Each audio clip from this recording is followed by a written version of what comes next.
Hi, everybody. Tech tool number 2 that I found that I think is kind of interesting, Edmodo. So this is more geared towards a social media look type of an app, which I think is kind of interesting, especially with the fact that, kids are using social media so much more that this kind of fits right into what they're used to using.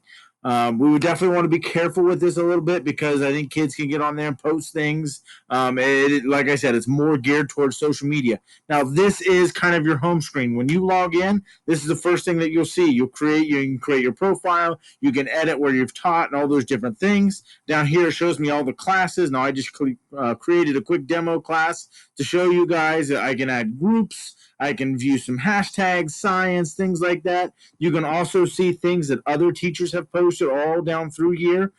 Some of them are really useful. Some of them maybe not so useful. I can go here and click on classes, and then this takes me to my first class. Now, my first class was set up as science, 9th to 12th grade. I can, look at who the teachers that are part of it, the first time use class. It shows me my class code. Over here, I can look at how I can create assignments. I can create quizzes. I can jumpstart activities. On this left side over here, we can look at the folder. So, for instance, I created my Chapter 1 Scientific Method folder, and inside of that folder, I've put the Scientific Method web quest that I'm going to have my students fill out. You can add members, so I threw in 3 different members that I could think of off the top of my head.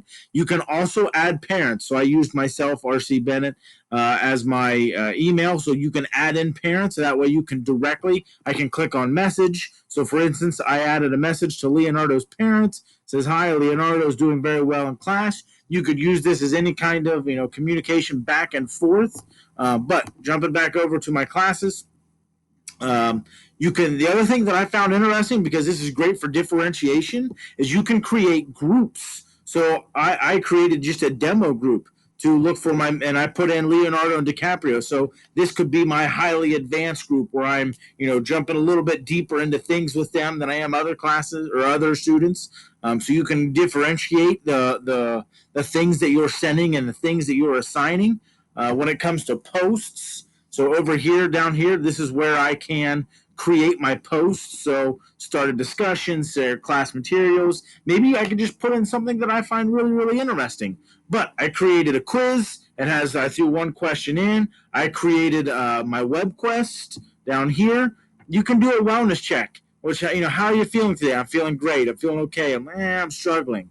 I can create polls. I thought the poll option was really good, like for entry tickets and exit tickets, exit slips, things like that, where you could throw a quick question in there and have kids just go in and vote for it.